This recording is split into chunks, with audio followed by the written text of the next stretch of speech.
What is up, guys? Well, we just got the first part of the final season, season 6 of Cobra Kai, released this weekend. 5 episodes in total. We're going to get part 2 in November, I believe, and then part 3 at some point in early 2025. But I've covered every single season of Cobra Kai thus far, so if you're a fan of this show, I'll put a playlist up here. You can check out all of my in-depth thoughts on all the previous seasons. But this was an interesting season to walk into, because to kind of spoil my review for Season 5, if you are planning on clicking on that playlist, while I did have a good time with Season 5, and there's certainly some big high points in that season, to me, at that point, it was already feeling like the show was progressing past its lifetime. It was progressing past its natural point to close out the story. And now we have Season 6, which is a full season past, where I felt like we should be done. And we also know that there's a Karate Kid movie on the horizon that's going to team up Daniel LaRusso with Jackie Chan's character. And so I have a lot of complicated feelings about this season before I even clicked play. And then once I did click play and get through the 5 episodes all in one sitting, I have even more complicated feelings on it. So starting off with the positives for Season 6, Part 1, I will say that just like all the other seasons of Cobra Kai, this is still a very fun, entertaining, easily digestible show. It is the most binge-friendly show that I think I've ever seen in my life. Quick little 40-minute episodes. Almost every episode leaves off with some little detail that immediately bleeds into the next one, makes you want to keep watching. I mean, all the times that I've rewatched this show in the past, I can blow through a couple of seasons in a day and not even miss a beat. It is a very easily digestible and entertaining to watch show. And this season continues that for the most part. You still get the fun characters, you still get the fun character dynamics, you still have the inherent silliness of the show, which is a charm all on its own. You still got some pretty decent jokes here and there, and some really good jokes leaning into all of the different crazy characters and personalities that we have on the show. The fight scenes are still very well done, very well choreographed and exciting. It's still a show that is entertaining. Like, I watched it with my kids, they've loved watching it with me.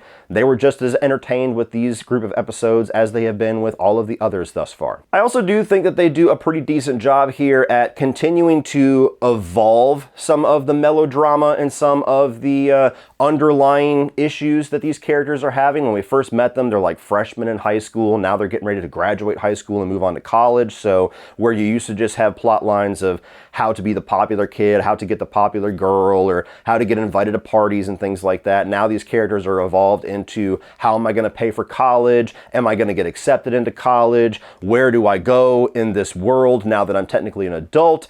And so that's always nice to see. When you're able to spend enough time with characters that you actually see them at different points in their life, and you see who they are as characters, both the pros as well as like the flaws of their character grow with them, that's always interesting. And that's about where my positives stop so far. Now, it's important to note that it's kind of difficult to judge this season as is, which is the reason why I hate when we get these like different part releases. Just as a reviewer, which obviously my job is not a priority whatsoever to Netflix, it's just the hype building around it. My job is very difficult because I am forced to give you an idea of what I think of a story when I've only experienced a third of it. It's the reason why I don't like doing episode by episode reviews anymore, because it's the same thing. Anything I bring up in this review might be resolved in the next review. So as a bit of a caveat, a bit of an asterisk for what I'm about to say, I don't have the full picture of this season yet. A lot of my issues could very easily be resolved in part 2, or once we get part 2 and part 3, or they might be extrapolated. I really don't know. But as of right now, having only experienced 5 episodes of this final season, I think it's easily the weakest season that we've had of this show so far, like by a lot. And the main issue is kind of what my fear was going to be. It's my fears literally being realized and coming to life, which is having a show that thus far has done a surprisingly impressive job at making 5 seasons of compelling television and compelling stories and character arcs and dynamics and conflicts, and this big overarching conflict that started even from back in the first Karate Kid movie, or even ones that were started in season 1. All of those, 100% of them, felt like they were resolved by the end of season 5. We have defeated Cobra Kai, we have defeated Kreese, we have defeated Silver. All of the senseis are on the same side. All of the kids are now on the same side, whether you're Miyagi-Do or Eagle Fang or Cobra Kai. They're all one team, one big happy family now. The show's done. The story's done. And so now we're in season 6. And now we have to continue to spend time with these characters and manufacture new character arcs, or rather old character arcs that we've already been through, because now there's another tournament that we have to get to. And so it just feels like a show where we've had its run. We have had all of the character arcs and all the story arcs wrapped up very satisfyingly, and we're still going. And we all know shows that have done this, like Dexter is one of them. Dexter is probably the best example of a show that felt like you had about 4-5 seasons, arguably, of good storyline, and you just kept going because it was popular. You just kept going. And what happens? The show starts to feel like it's stretched. The show starts to be diminishing returns. The show's legacy starts to get tainted a bit, because we went from having this very solid storyline to now feeling like we're just in limbo in this extended, never-ending epilogue of a show and a story that is done. And to be honest, I had this issue a bit in season 5, but it's even more so here, where we have these character drama, these melodrama scenes going on, and these issues between characters, whether it be Miguel and Robbie, or Tory and Sam, or Anthony and Kenny, that have been resolved, and now we're going over the same exact issues. And even the senseis themselves, like this season opens up. Everybody's a big happy family. We're all the winners. We're all on the right side now. And this season opens up with an entire episode of Daniel, Johnny, and Chosen being at odds with each other and potentially breaking up the entire thing because they can't agree on a name for the dojo. Really? Now, it gets resolved, but that's the type of thing that I'm talking about, where it's like, we have been through this weird little petty man-child issue with these characters before. And every time it feels like they resolve it and we have, we're on the same side, we see eye to eye now, we understand and we love each other for our strengths and our flaws, and then immediately after that, we start getting into it again over some stupid bullshit that doesn't matter. And then you have the same thing with the kid characters, where it's like, Tory and Sam have been mortal enemies since season 2. They finally understand each other. They're finally on the same side. They finally have this mutual respect for each other. And they literally have a storyline, a plot line, where Johnny is trying to manufacture drama between them to make them hate each other again, to make them better fighters. That in and of itself is kind of like exactly what I'm talking about. We've been through all of this, and now you have nothing left to do with these characters, so we have to force putting them back into a stage they were in 3 seasons ago to have something to do with them. And so ultimately what the issue is in these first 5 episodes is that all of these storylines, character arcs, and melodrama that they're trying to create for this season-long story, none of it is really that compelling, because all of it feels forced and all of it is reminiscent of things that we have already done. Something very familiar about all this. Even just this Sakai Takai tournament in and of itself, it doesn't feel like the appropriate conclusion for these characters or this show or this story. The conclusion was defeating Cobra Kai and wiping out that evil version of karate forever. We did that. Fucking victory achieved.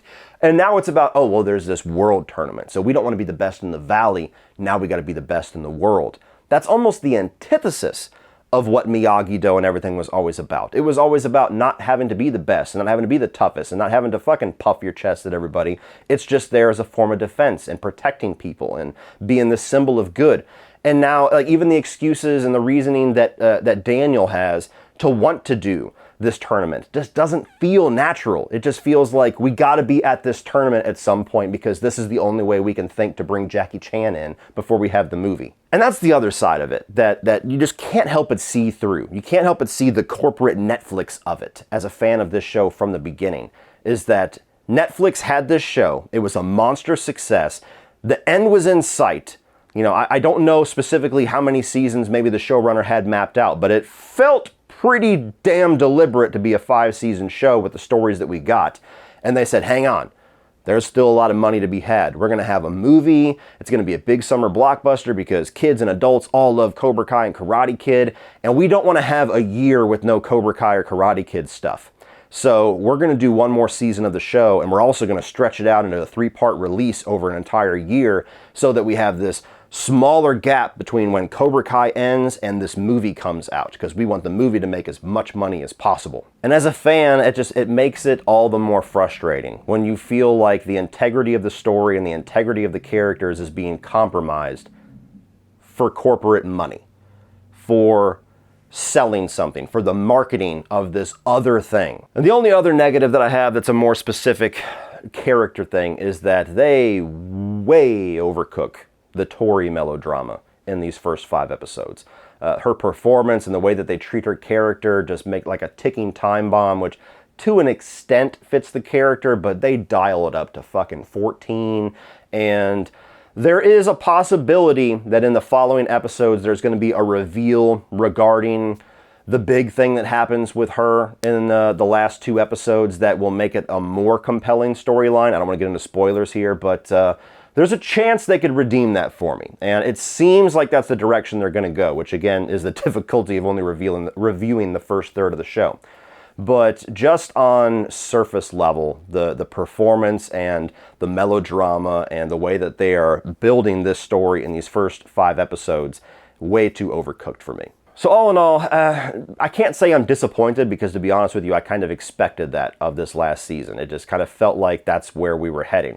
But as a massive fan of this show, who have loved pretty much every season, certainly have my issues with a few seasons, this to me is the weakest batch of episodes we've gotten so far, and it sets me up to feel like we're compromising the show a little bit for reasons that didn't need to be a thing. So let me know what your guys' thoughts are down below. I'm sure we're going to get a lot of different opinions on this, but yeah, as the first 5 episodes of, I believe, what's going to be a 15-episode season, rough start. Well, that's it for this one, guys. If you enjoyed that, click over here for all of my 2024 new release movie reviews. I'm also going to put my playlist of Cobra Kai coverage up here if you want to check out my thoughts on all the other seasons. A lot more positive than this review, I promise.